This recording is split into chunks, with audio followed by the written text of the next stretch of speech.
In this lecture, we'll talk about using deep learning for improving cybersecurity, also called in other communities computer security or information security. What's the motivation for this systemic safety topic? Well, as machine learning becomes more advanced, machine learning can be used to increase the accessibility, potency, success rate, scale, speed, and stealth of cyber attacks. Machine learning tools could increase the accessibility of cyber attacks and reduce the barriers to entry because an off-the-shelf machine learning model could easily be put to use to perform a cyber attack. ML systems could potentially increase the potency of cyber attacks and find more critical vulnerabilities. They could also increase the success rate because machine learning systems could be more reliable. They could increase the scale at which cyber attacks are done because ML systems can be run in parallel. So rather than just relying on one individual to perform the cyber attacking, one could just throw more compute at the situation and potentially increase the scale of the cyber attack 1,000-fold. The speed of cyber attacks could also be improved. Rather than trying to get into a system across a span of days, it might know more it might know more novel paths for executing the attack successfully, and that could increase its speed. And then the stealth of cyber attacks could also be increased. It could leave less trails and reduce its detection probability. Some other motivations are that cyber attacks could make machine learning systems themselves become compromised.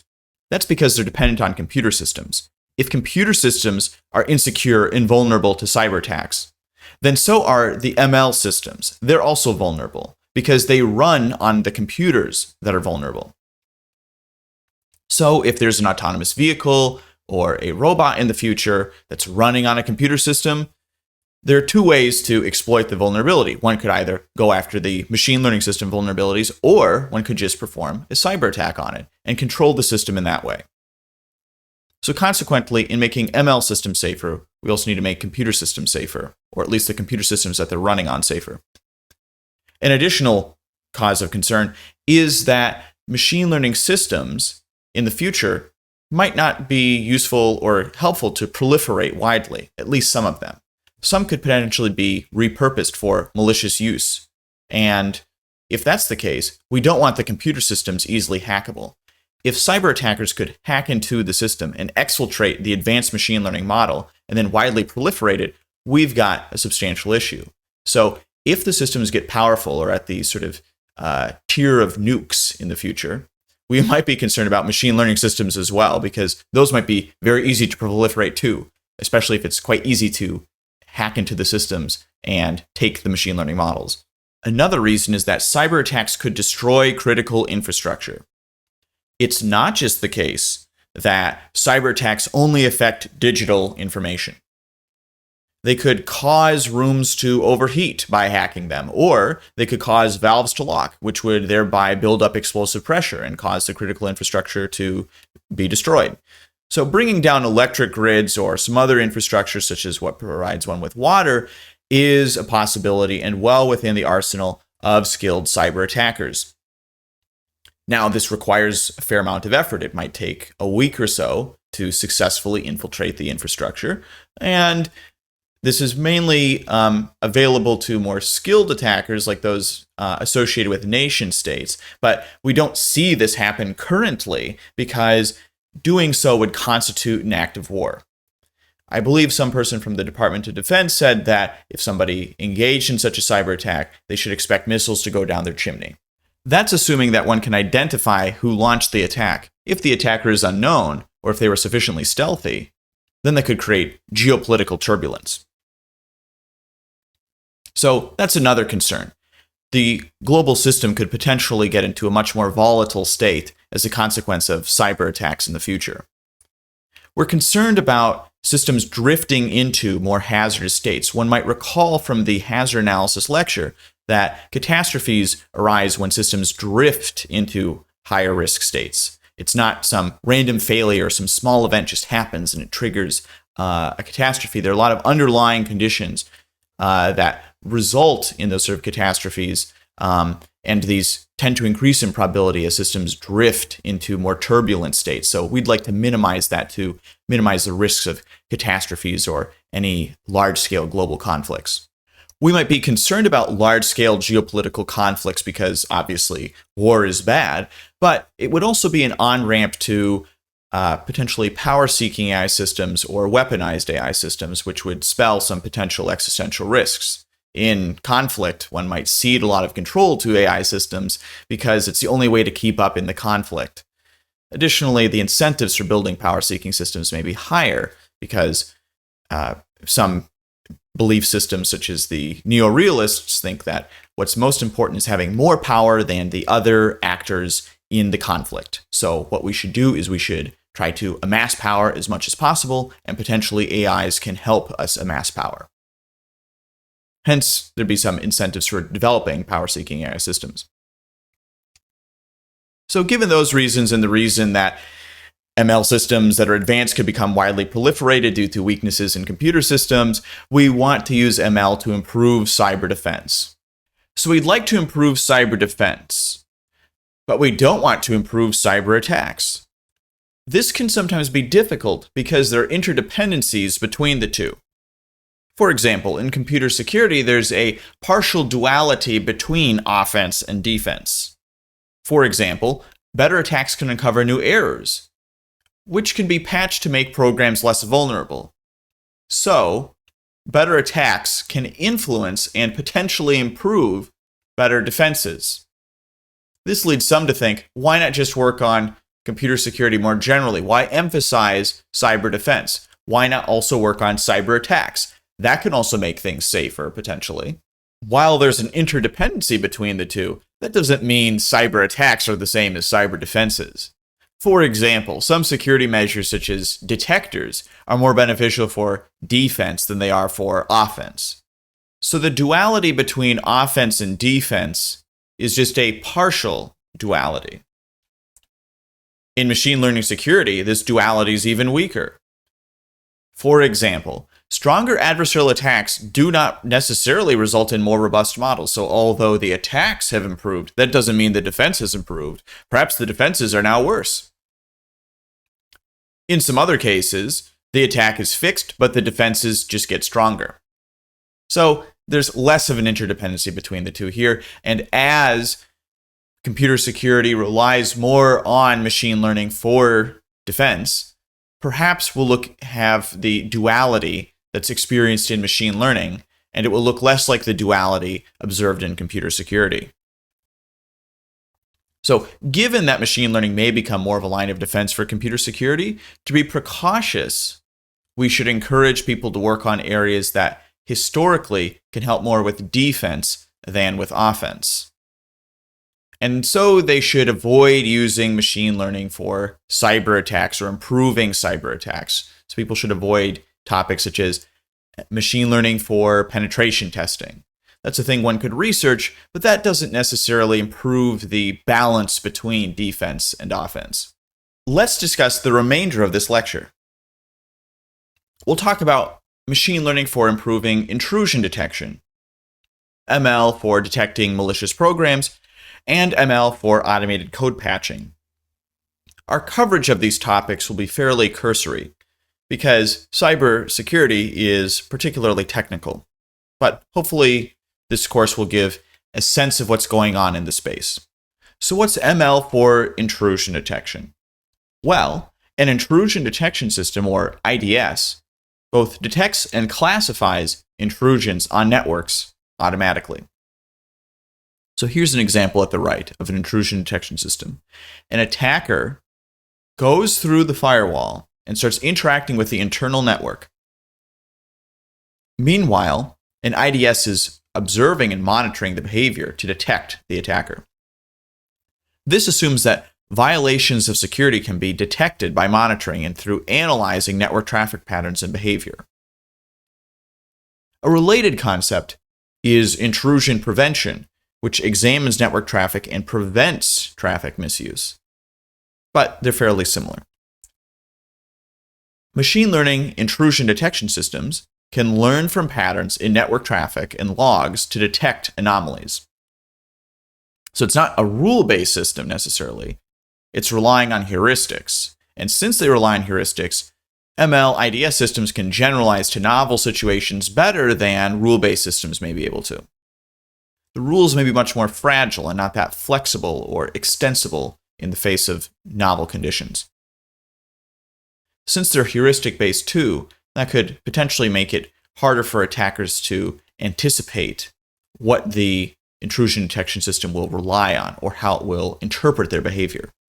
So as an example of an intrusion detection system, it could learn using features like domain and IP-related predictors. The IDS system could rely on features such as data flow-related predictors, or it could use online and online activity-related predictors, such as the behavior of those, user-related predictions, and so on. Using this information, it can detect normal users, and it can detect anomalies or intruders. So there might be a data set. The data set might be featurized through a neural network, and then the neural network might pass on this featurization and process it to ultimately determine whether the user is malicious or whether this is just normal traffic. Now let's speak about malware and machine learning binary analysis. So first, malware is short for malicious software. It's software developed by attackers to steal information or damage computer systems. Malware is an umbrella term and includes many different types of malicious programs, including viruses that spread across computers and networks. For example, there's ransomware. Ransomware is the malware version of a kidnapper's ransom note. It typically works by locking or denying access to a device or files until one pays a ransom to the attacker.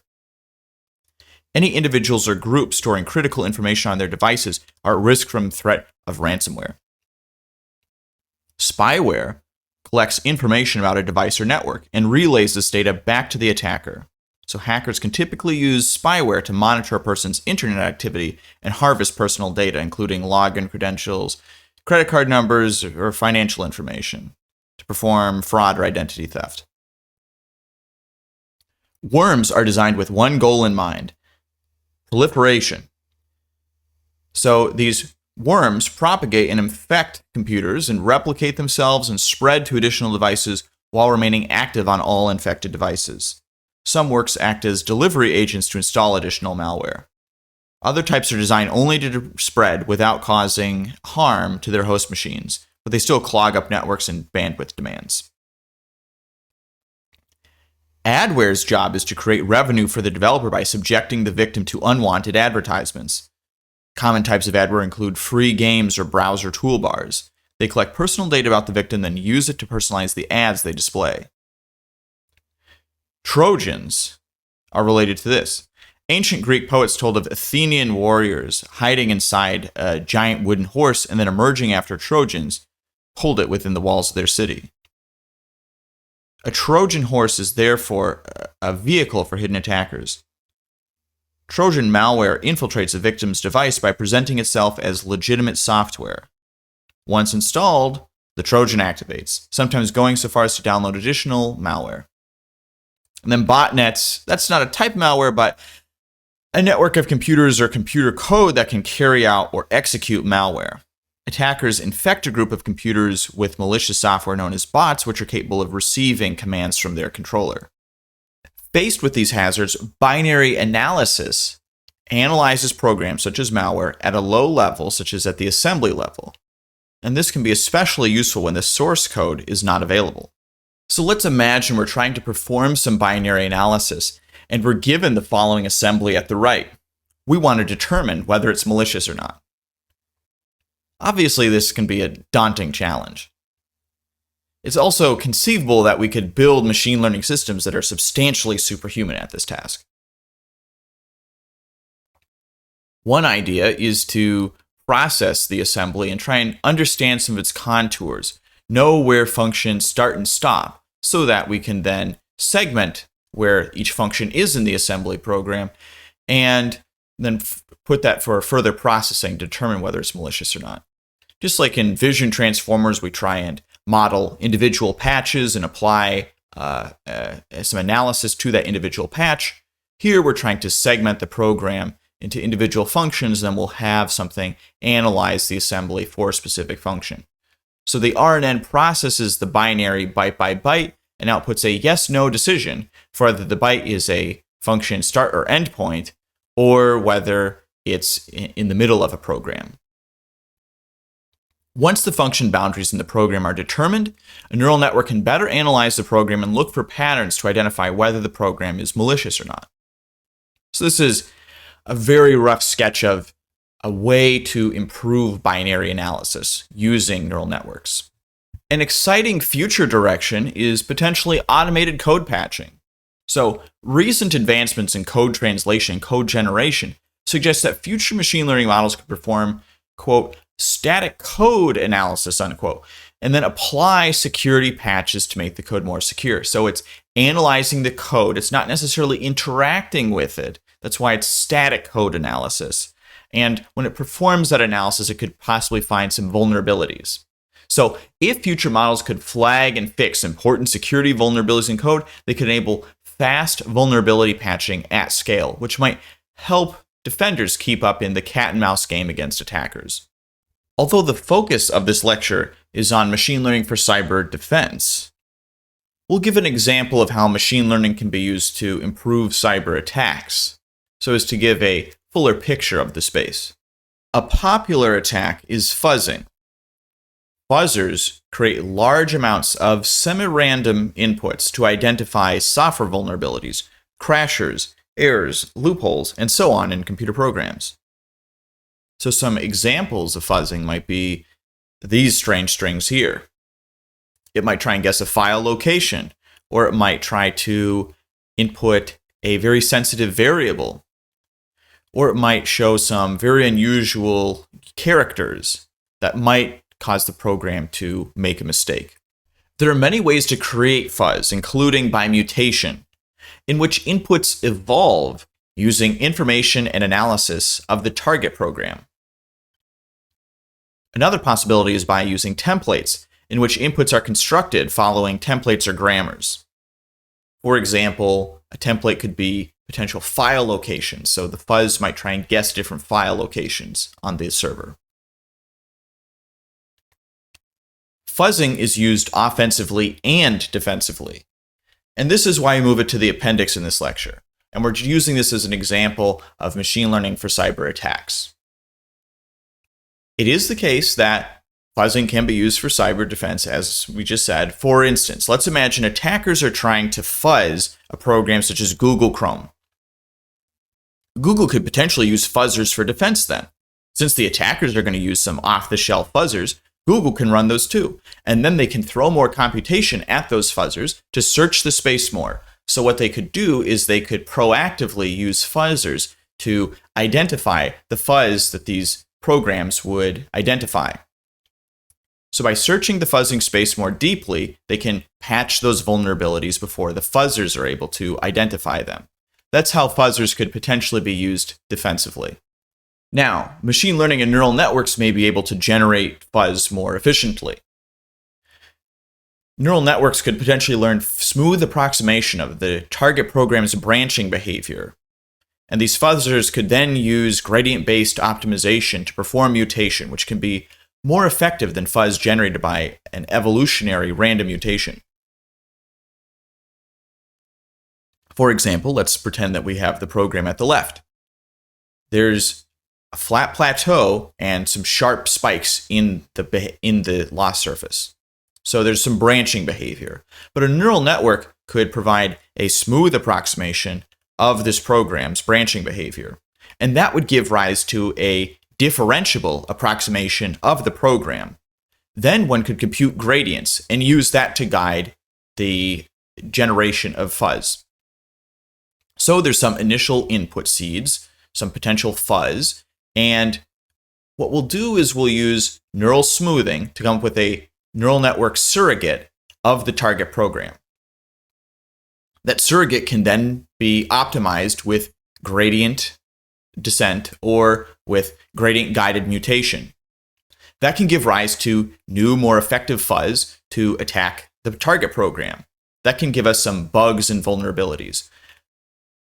That fuzz could also be used to unearth some different branching behavior, and that could give us a better neural network approximation. So it can feed back into neural smoothing, and then we can get a refined surrogate of the target program having unveiled more branching behavior.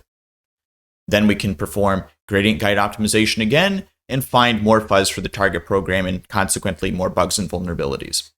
This is an example of using machine learning for a cyber attack.